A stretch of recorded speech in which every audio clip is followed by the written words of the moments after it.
Welcome back to Reb Yankele's podcast, Agut Nerev Shabbos. This Parsha, there's so many things to open up.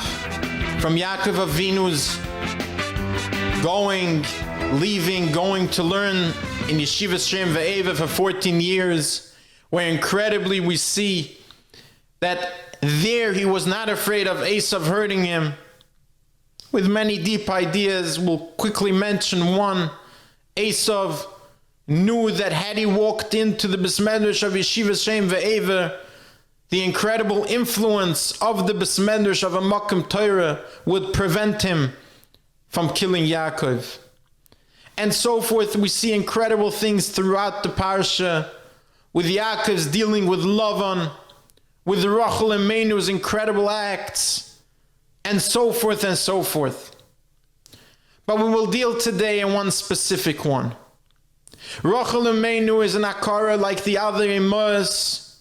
As Chazal tell us, HaKadosh Baruch Hu wanted to have the tefillas of the Avos v'Imos for the generations to come. So therefore, they were all naturally akaras. They could not have children, so that they would therefore spend many, many hours of tefillas that will be savored for the generations to come.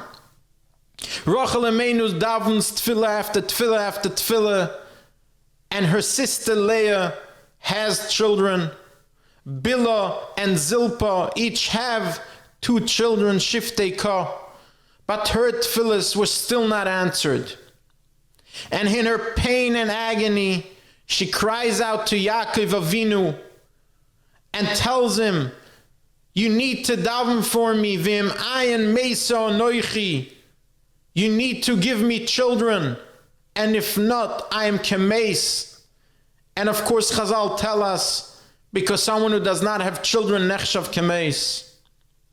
And Yaakov Avinu tells her, "Hataches Elokim ani, am I in place of Hashem?"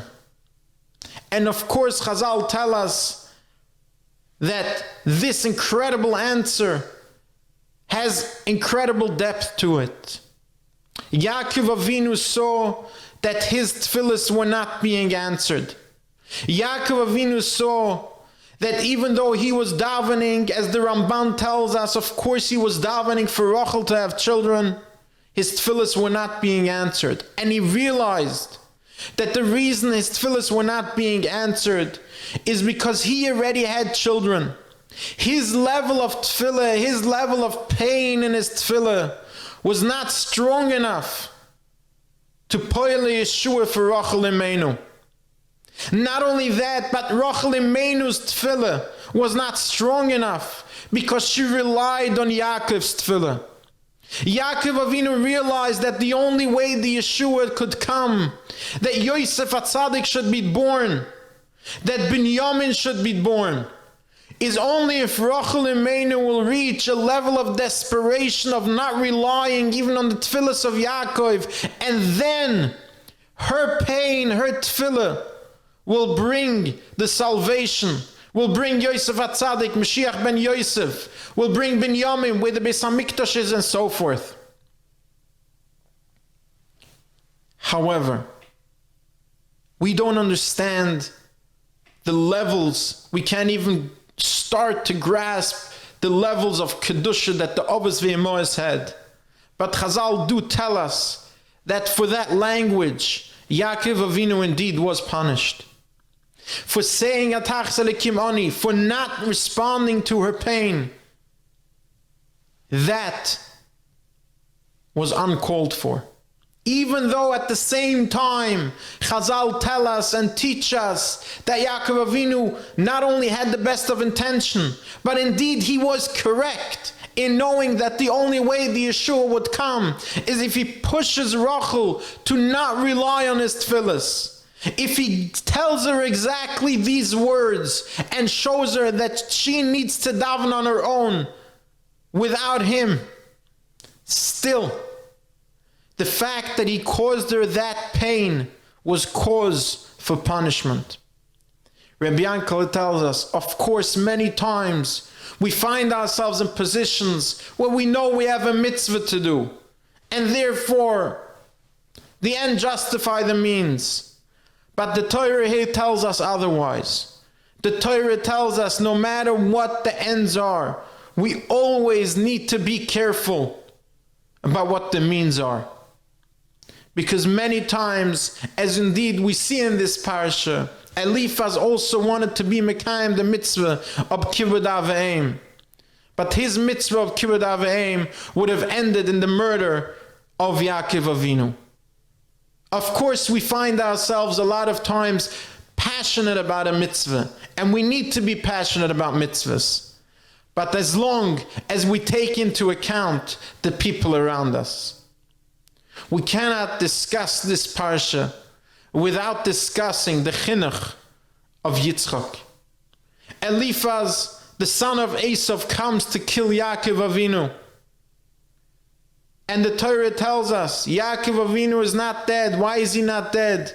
Because Yaakov Avinu starts discussing Torahs with Eliphaz. He starts telling him, Ani, nechshav kemeis, if I'll be poor, it's as if I'm dead, take my money. And Eliphaz agrees. He takes all of his money.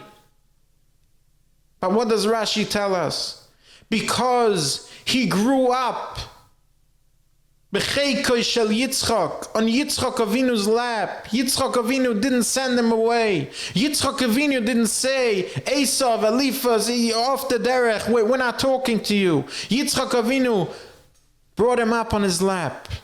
And because of that, instead of killing Yaakov, he only robbed him. Famously, the Chazon Ish used to give this answer always to Rashi Yeshivas if they had any issues with Bachrim and questioning whether they should send them out of yeshiva. This was always his answer.